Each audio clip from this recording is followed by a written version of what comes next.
Se está hablando, obviamente, el tema mundial es el tema de la vacunación. Correcto. Todo el mundo habla de la vacunación, cuándo le toca, se inscribe, no, sí, quién se puede vacunar, quiénes son prioridad. Si la ponen correcta, que si no la esto, ponen que los correcta. niños, que la embarazada, que todo. Entonces hoy dijimos, porque obviamente tenemos a la persona más idónea del mundo, aquí hablamos nosotros de vacuna, antes de que aquí se hable de las vacunas. Ya. Totalmente. Hablamos de la rusa Sputnik, hablamos de todo.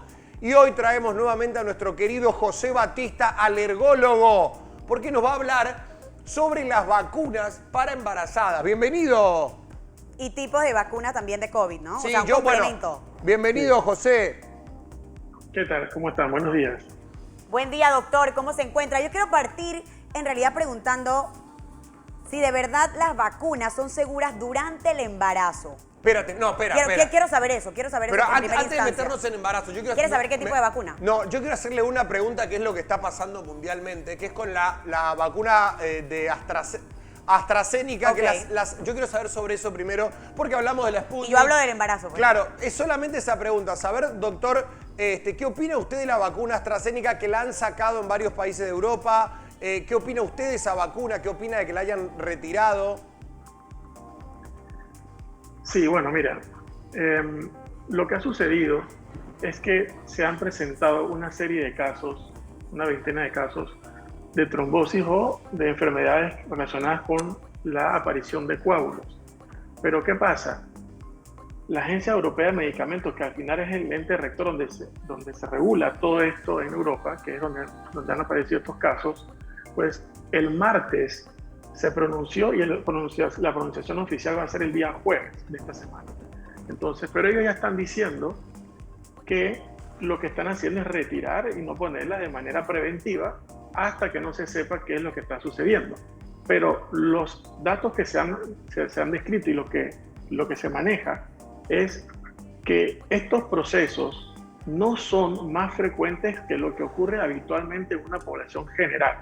Entonces, si usted tiene, vamos a poner un ejemplo, X cantidad de infartos por mes en un país y resulta que usted está vacunando a todo el país, pues probablemente esos infartos igual van a suceder con o sin la vacuna. Claro. ¿Entiendes?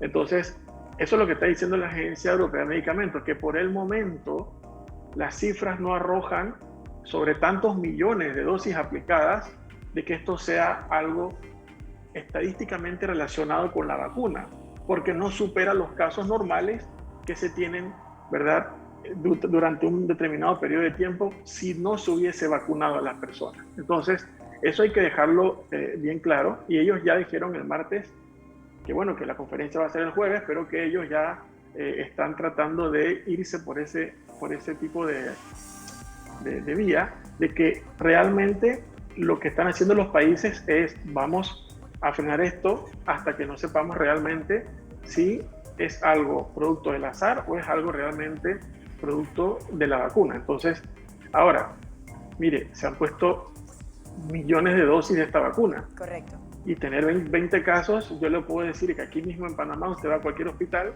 y la cantidad de casos de trombosis es alta. Entonces, si usted se vacuna justo en esa época, pues usted le va a tocar en un hospital recibir tantos casos de trombosis igual como si tuviera o no puesto la vacuna. Entonces, yo no puedo decir, el doctor José Batista, que esto es relacionado o no, porque todavía no se sabe, ¿verdad? Pero las estadísticas son las estadísticas. Entonces, eso es algo numérico, son datos que no fallan, y hasta que no sepamos realmente algo más, no se puede decir ni asociar de que estos coágulos o trombos están relacionados con la vacuna. Lo que están haciendo los países es una retirada preventiva hasta que la Agencia Europea de Medicamentos no se pronuncie al respecto.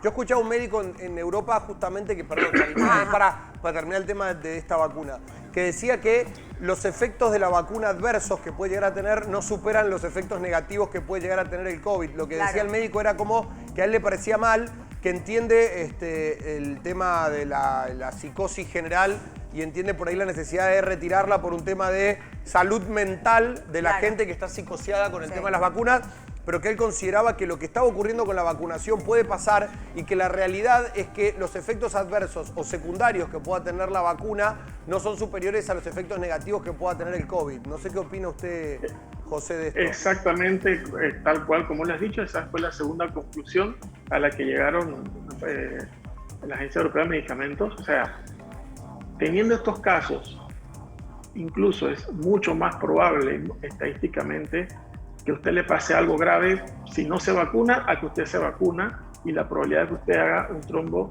¿verdad?, es mucho menor. Entonces, al final, también ese es otro argumento, que la cantidad de casos no supera la cantidad de casos de complicaciones y de muertes que sí te puede pasar si tú tienes, ¿verdad?, un COVID y no te vacunas.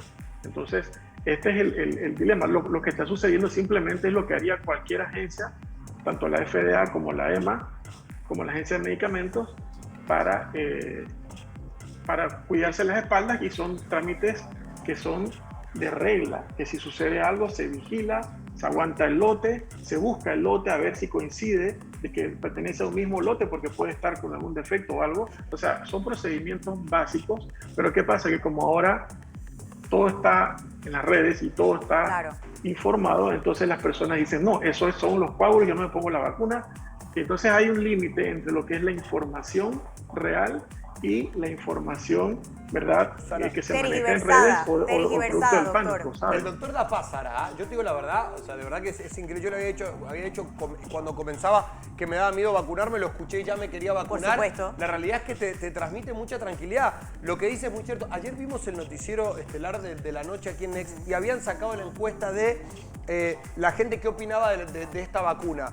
Todo los el que mundo, se la iban a poner o no. 100% de los comentarios eran no me la pondría, no, sáquenla, no. Claro, es que la gente tiene un pánico general que es contagioso. Pero el pánico es precisamente por lo que menciona el doctor. O sea, tienes la información tergiversada, que no es la verídica, que no es la del conocimiento completo, como debe ser referente al tipo de vacuna, a la mano en redes sociales. Entonces, si yo escuché algo sin investigar, obviamente lo replico y se va de boca en boca, y partiendo de mis familiares y todo lo que yo conozco, vas creando el movimiento del no, y que eso tiende a ser peligroso, porque como todo, doctor, o sea, aquí hemos hablado, o sea, hasta de tipo de vacunas, también de la influenza y demás. En su momento uno puede tener sus dudas, pero cuando tú investigas, te informas y buscas la información real, te das cuenta de que es necesario, porque es para prevenir. O sea, no es de que, ok, esto ahora no me va a dar COVID, no, ahora no me voy a morir, como dice la gente, es como si fuera por arte de magia. No, es como todo, es una prevención y es necesario colocársela. Ahora, doctor, yo quisiera que usted nos mencionara los tipos de vacuna que existen, como para estar claros y poder entrar entonces en el tema de... ¿Cuántos hay ya, doctor? Porque teníamos 2, ahora hay 3, 4, ¿cuántas son? Yo conozco hasta la rusa. No, hay muchísimas vacunas que están en periodo de fabricación, pero bueno, las más conocidas incluso, yo dije en un programa pasado que la Sputnik, yo no podía comentar nada porque no había sido transparente al principio, pero ya incluso ellos mostraron sus datos, se publicó en el Lancet, entonces ya se han puesto millones de dosis de estas vacunas. ¿Dónde están las famosas reacciones que decían? ¿Dónde están las parálisis? ¿Dónde están los trombos? ¿Dónde están las anafilaxias severas, las muertes? O sea, ahí está, se han puesto millones de dosis y no están. Entonces tienes la AstraZeneca, ¿verdad?, que es una. Luego tienes la Sputnik, que es la rusa. Luego tienes la Pfizer, que es la que más tiene información en estos momentos porque es la que más se ha aplicado.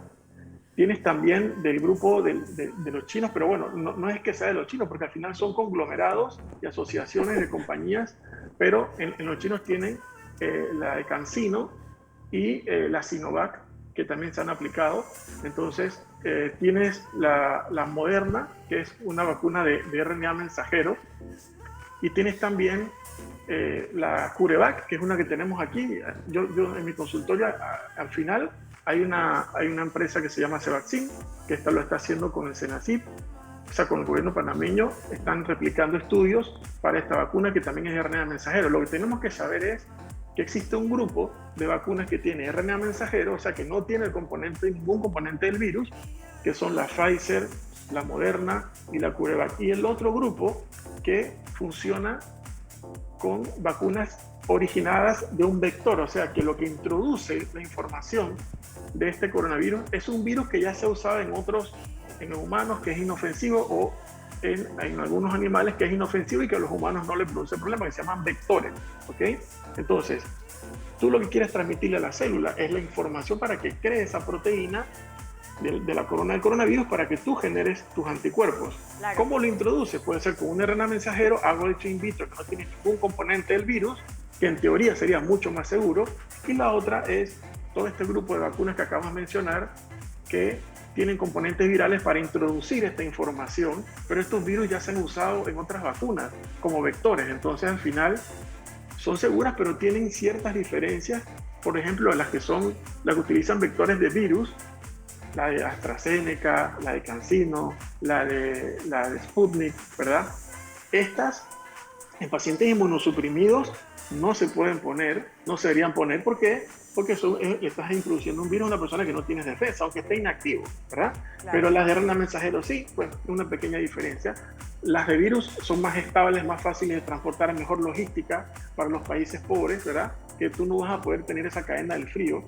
Entonces, es adecuarse a la logística de cada país y a las necesidades de cada país. Pero vacunas, ahí te acabo de mencionar 7, 8, que ya son de distintos países y que muchas dosis se han aplicado y no hemos visto los efectos adversos que tanto mencionaban o que tanto los detractores de las vacunas estaban mencionando. Entonces, simplemente puedes saber que existen, que en Panamá, mire, Panamá lo pueden decir que lo ha hecho mejor o peor, pero lo cierto es que introduzcan la vacuna que introduzcan, porque ahora está la duda que, bueno, si viene la AstraZeneca o no, que los coágulos, mire, el gobierno panameño no va a permitir que se aplique una sola vacuna que se haya demostrado que tenga un proceso de trombosis o de coagulación. Eso es un desastre. Eso ni siquiera el político más corrupto o el político que no sepa de nada lo va a permitir. Entonces, y nosotros los científicos tampoco, porque somos 20 asociaciones médicas que vamos a estar pendientes de eso. Entonces, claro, aquí la vacuna,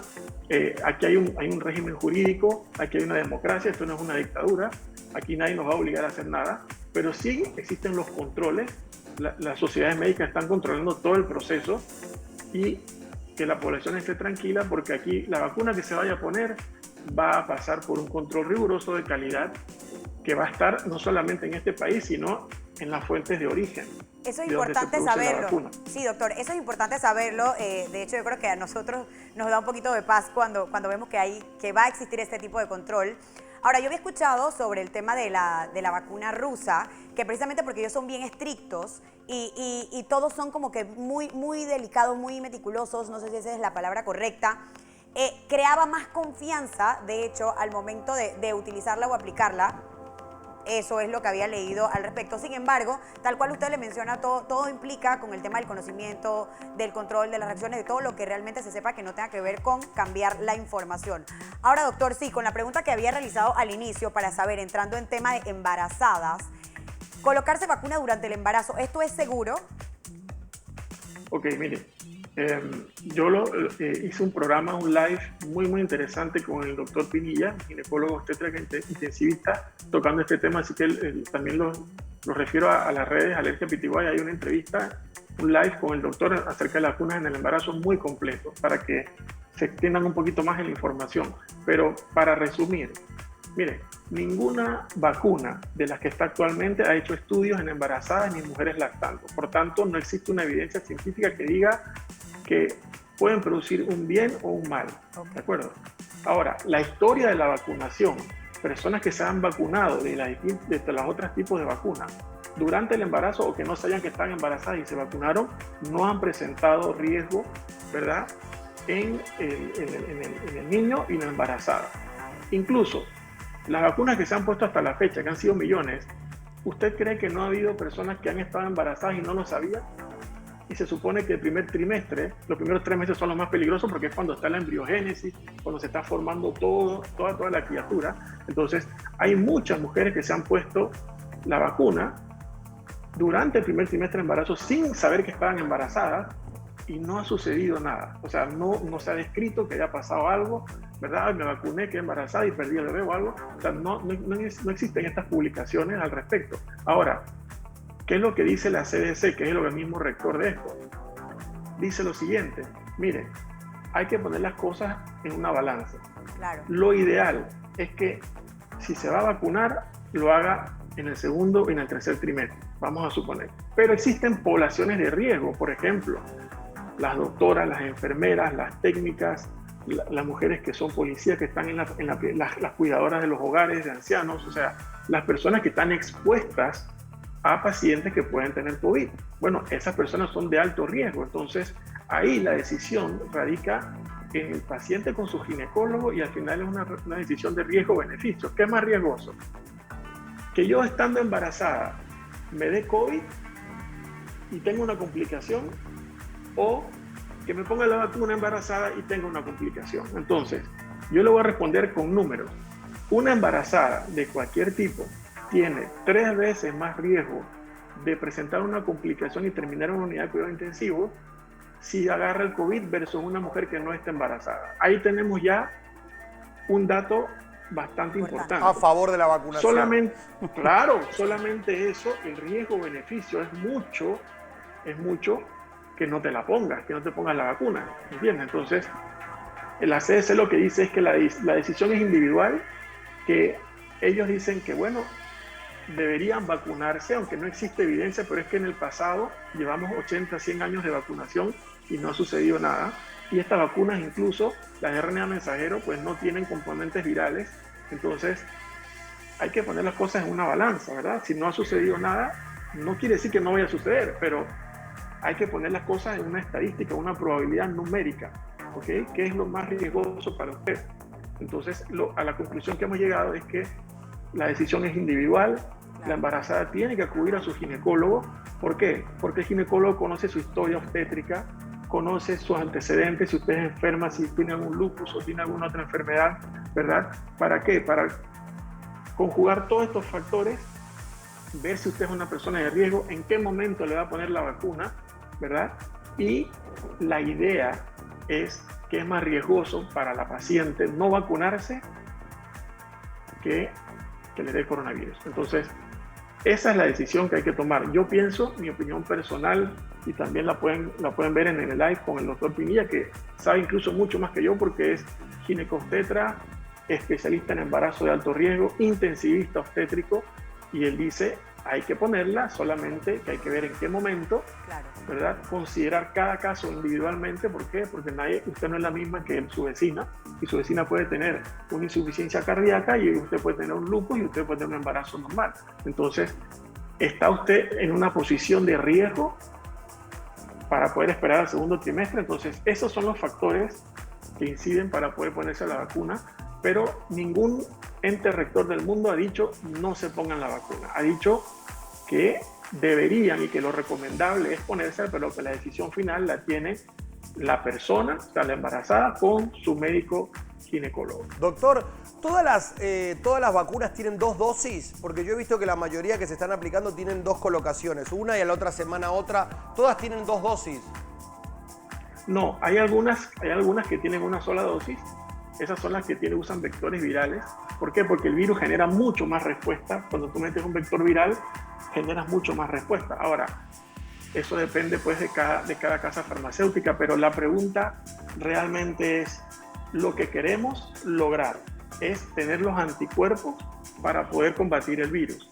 Se podrá con 1 o 2 dosis. Mira, si el gobierno es capaz de poner una dosis, el país va a poder poner la segunda. O sea, nadie se compromete a algo si no tiene la infraestructura y todo para poner la segunda dosis. Entonces, lo importante es saber que, bueno, con una dosis tú puedes tener hasta un 75% de cobertura de anticuerpos ya formados, y con la segunda pues probablemente vas a lograr el 90, 93, 95%, pero ya es algo. Lo importante es lograr la inmunidad colectiva, o sea, que todos tengamos algún anticuerpo o por lo menos por encima del 70% de anticuerpos. Incluso si usted ya tuvo la infección, ¿verdad? Usted se puede vacunar con una dosis. Ahora están diciendo que el que tuvo la infección con una dosis ya tiene por lo menos asegurado su 80-90%. Entonces, al final es adaptar cada caso en el contexto de cada país. ¿Y a usted, doctor, le ha tocado ya vacunarse o todavía no?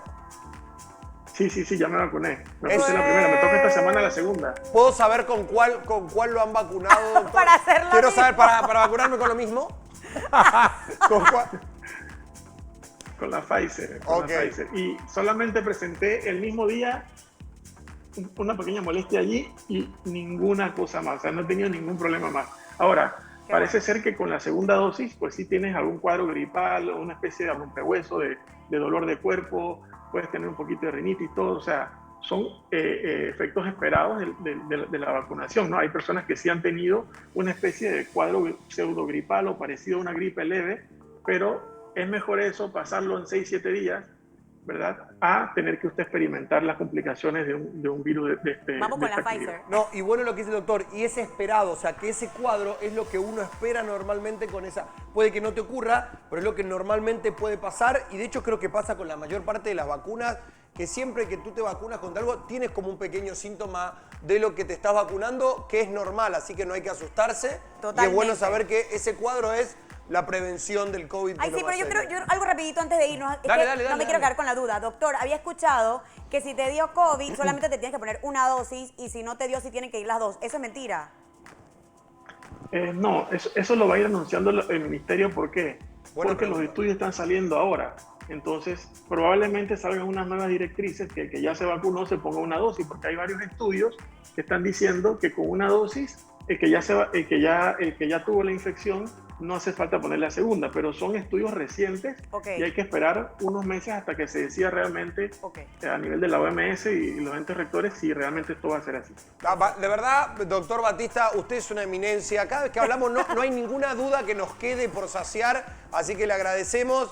Esta es su casa para lo que necesite y le agradecemos su tiempo. Sí, doctor, muchas gracias. Gracias a ustedes. Que tengan feliz día. Igual.